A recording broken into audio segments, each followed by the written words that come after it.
3. 에고의 규범을 이해하기. 에고 게임 중에는 매우 구체적인 에고 게임이 있으며 특정한 상황에서 펼쳐질 때 비교적 쉽게 노출될 수 있습니다. 다른 에고 게임들은 보다 일반적인 에고 게임으로 모든 상황에 적용되기 때문에 노출하기 어려울 수 있습니다. 이러한 일반적인 에고 게임은 종종 특정한 에고 게임의 무대가 되기도 하며 특정한 게임을 꿰뚫어보고 뛰어넘는 능력을 손상시킬 수 있습니다. 따라서 일반적인 에고 게임 중 하나에 대해 이야기하는 것으로 시작하겠습니다. 이 게임에 대한 이해를 돕기 위해 지난 2번이 담화에서 내가 설명한 내용을 요약해 보겠습니다. 에고는 에고의 이원론적 사고 너머에 있는 더 높은 실제의 존재에 여러분의 눈을 멀게 하려고 합니다. 일단 여러분이 그 환영에 눈이 멀면 에고는 여러분을 그곳에 무한히 머물게 하려고 합니다. 에고는 여러분이 무슨 일이 일어나고 있는지 깨닫지 못한 채 자신이 원하는 곳으로 가기를 원합니다. 에고는 여러분이 삶의 계단을 내려가는 것을 알아차리지 못할 정도로 서서히 내려가기를 원합니다. 더 내려가기를 거부하면 에고는 여러분이 현재 수준에 머물러 있기를 원합니다. 다시 오르기 시작한 후에도 에고는 어떤 수준에서도 여러분의 성장을 멈추려고 합니다. 일어서서 삶의 계단을 다시 걷기 시작하려면 분명한 결단이 필요합니다. 에고는 여러분이 그런 생명의 결정을 내리지 못하도록 막기 위해서 무엇이든 할 것입니다. 여러분이 생명의 결정을 내리고 삶의 계단을 올라가지 못하게 방해하는 에고의 주요 무기는 무엇인가요? 그것은 바로 에고가 정상적인 행동에 대한 정의, 즉 규범을 여러분이 받아들이게 하려고 한다는 것입니다. 그런 다음 에고는 여러분이 정상이라고 정의한 범위 안에 머무르는 한 생명의 결정을 내리고 계단을 오르는 것과 같이 평범하지 않은 행동을 할 이유가 없다는 것을 의식적인 마음에 투사합니다.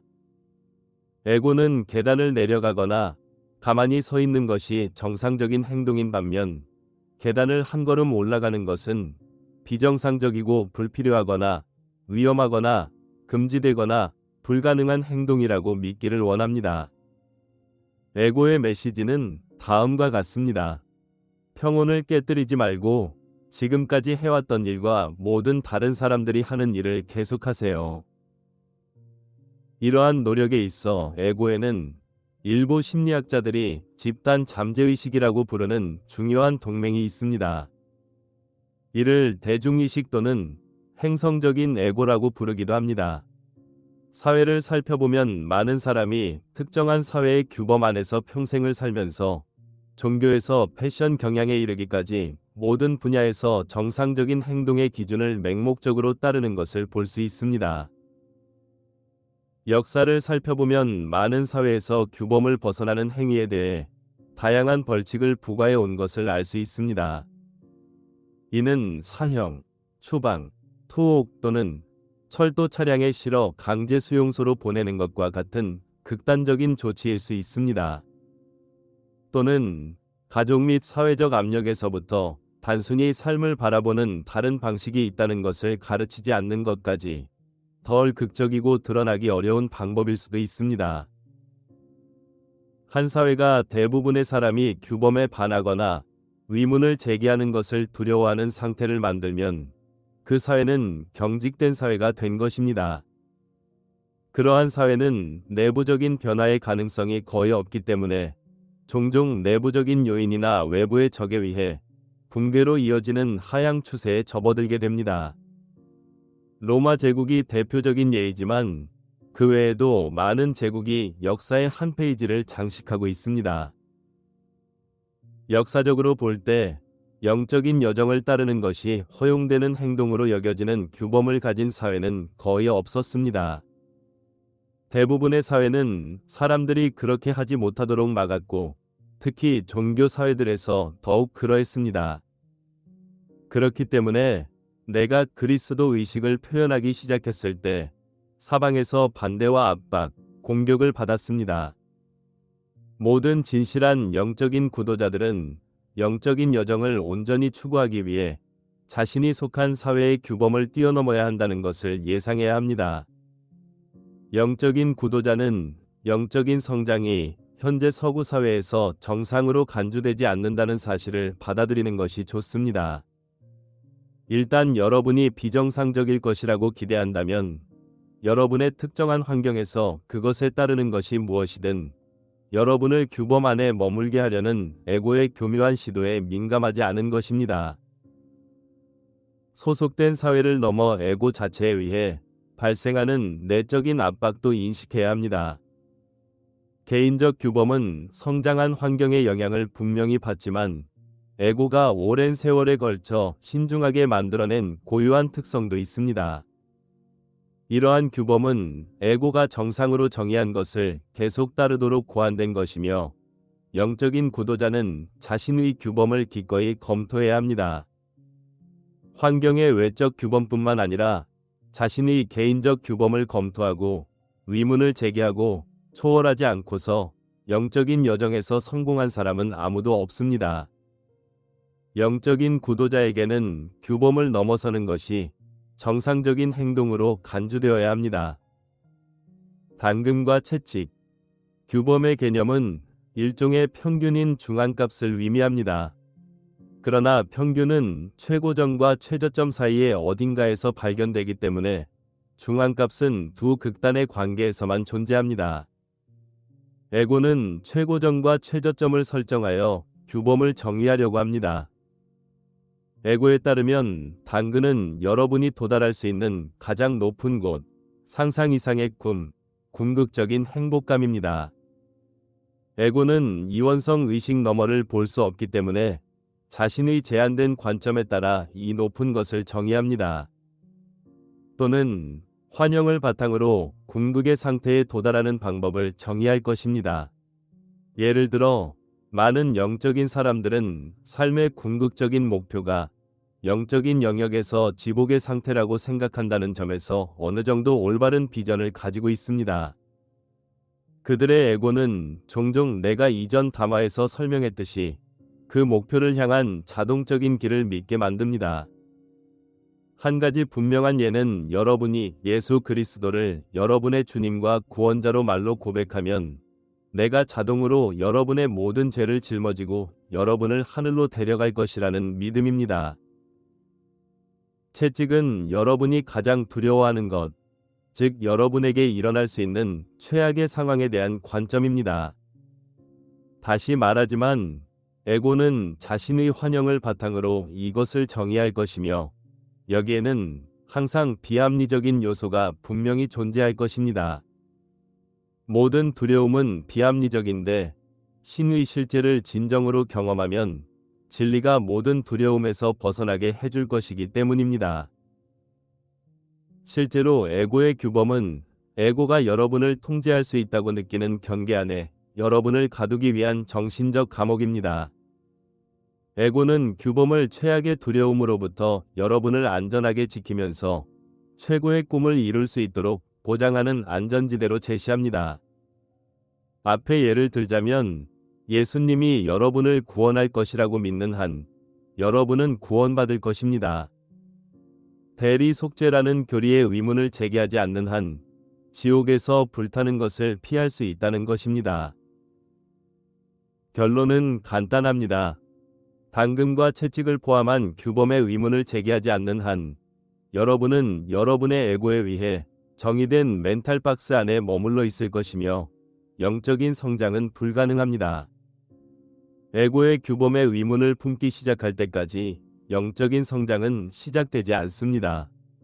물론 에고는 여러분이 규범의 의문을 제기하는 것이 위험하다고 믿게 하기 위해 온갖 방법을 동원할 것이며 여러분은 규범의 의문을 제기해서는 안 되는 이유에 대해 질문할 준비가 되어 있어야 합니다. 앞서 말했듯이 모든 두려움은 비합리적이며 모든 비합리성은 적절한 이해를 통해 제거될 수 있습니다. 모든 종류의 진전에서 핵심은 알을 구하는 것입니다. 성서에도 나와 있듯이 네가 얻은 모든 것을 가지고 알을 구하라. 내가 들을 수 있는 귀와 볼 수 있는 눈이 있는 사람에 대해 자주 이야기하는 이유도 여기에 있습니다. 그래서 나는 사람들에게 구하면 찾을 것이요. 찾으면 받을 것이요. 문을 두드리면 열릴 것이라고 말했던 것입니다. 규범의 의문을 제기하는 것에 대한 두려움이 매우 설득력이 있다는 것을 알기에 여러분에게 규범을 정복할 수 있는 힘을 줄 수 있는 명쾌한 답을 주려고 합니다. 규범의 의문을 제기하지 않는 것이 위험한 이유. 예를 들어, 나는 전통적인 그리스도교 용어를 사용하겠습니다. 대부분의 그리스도교 교회는 여러분이 죄를 지었기 때문에 구원받아야 한다는 데 동의할 것입니다. 왜 여러분은 죄를 지었다는 선택권을 가지고 있습니까? 왜 신은 구원 여부에 대한 의문이 없도록 그런 선택권 없이 인간을 창조하지 않았을까요? 대부분의 교회도 구원을 받으려면 무언가를 해야 한다는 것, 즉 특정한 선택을 해야 한다는 데 동의합니다. 그들은 종종 여러분이 해야 하는 것에 동의하지 않지만 이 맥락에서 그것은 중요하지 않습니다. 여러분이 자동으로 구원받지 못하고 구원받기 위해서는 무언가를 해야 한다는 사실 자체가 신이 인간에게 자유의지를 주셨다는 것을 보여줍니다. 자유의지가 있기 때문에 여러분은 신의 법칙을 거스르고 죄를 짓고 구원을 위태롭게 할 수도 있고 신의 법칙에 순응하고 구원을 받을 수도 있습니다. 신이 여러분에게 자유의지를 주었다는 사실은 신은 여러분이 그의 왕국에 들어가기를 원하지만 신은 그렇게 하도록 강요하고 싶지는 않다는 것을 보여줍니다. 만약 신이 강압적이었다면 신은 죄를 지을 수 있는 선택권 없이 여러분을 창조하고 자동으로 신의 왕국에 들어가게 했을 것입니다. 논리적인 결론은 신은 여러분을 로봇으로 창조한 것이 아니라 여러분이 자유의지로 선택해서 왕국에 들어가기를 바란다는 것입니다. 여러분이 자발적으로 신의 왕국에 들어가려면 무엇이 필요할까요? 신의 왕국에 들어가는 것이 자신이 진정으로 원하는 일이며 들어가는데 필요한 일을 하는 것이 자신에게 최선의 이익이 된다는 것을 이해해야 합니다. 그렇지 않으면 끔찍한 곳에서 끝날 것이기 때문에 어떻게든 구원을 받아야 한다는 두려움을 극복해야 합니다. 하늘에 들어가기 위해 지상의 쾌락을 포기해야 한다는 의무감, 즉 구원을 받는다는 것은 지상의 것을 잃어버린다는 미묘한 감각을 극복해야 합니다. 신의 나라에 들어가는 것은 완전히 자유로운 선택이어야 하며 그 선택에 무엇이 포함되는지 완전히 이해할 수 있을 때만 자유로운 선택을 할 수 있습니다. 지상의 왕국보다 신의 왕국을 선택하는 것이 왜 계몽된 자기 이익인지 알 수 있어야 합니다. 여러분은 아무것도 잃어버리지 않고 지상에 있는 어떤 것보다 무한히 더 가치 있는 것을 얻는다는 것을 알아야 합니다. 이 사실을 완전히 이해하지 못하면 자유로운 선택을 할 수 없습니다. 부분적인 무지에 근거한 선택은 결코 자유로운 선택이 될 수 없습니다. 결론은 분명합니다. 신은 여러분이 자유로운 선택을 하기를 원하기 때문에 여러분에게 자유의지를 주셨습니다. 신은 여러분이 실제를 온전히 이해하게 되면 이 지구의 그 어떤 것보다 신의 나라를 사랑스럽게 선택하리라는 것을 알고 있습니다. 신은 여러분이 실제를 온전히 이해하기를 바랍니다. 신은 숨길 것이 없으며 여러분에게서 아무것도 숨기려 하지 않습니다. 여러분이 완전한 이해를 얻지 못하도록 막으려는 것은 오직 여러분을 신의 왕국에서 쫓아내려는 세력들 뿐입니다. 특정한 질문을 하는 것이 위험하다고 믿게 함으로써 여러분을 무지 속에 가두려는 것은 에고와 이 세상의 지배자들입니다. 이러한 세력은 종종 종교를 이용해 사람들의 질문을 막아왔지만 이 시대는 사람들이 그러한 협박을 넘어 신과의 관계에 대한 완전한 진실을 요구해야 할 때입니다. 진실은 신은 결코 여러분을 자유롭게 해줄 진리를 발견하는 것을 막으려 하지 않는다는 것입니다. 여러분이 이해의 성장에 대한 내적 또는 외적 저항에 직면하면 에고와 이 세상의 지배자가 일하고 있음을 알 수 있습니다. 규범에 기꺼이 의문을 제기하고 기꺼이 규범을 초월하고 기꺼이 규범이 여러분에게 할 수 있다고 말하거나 허용하는 것 그 이상이 되세요.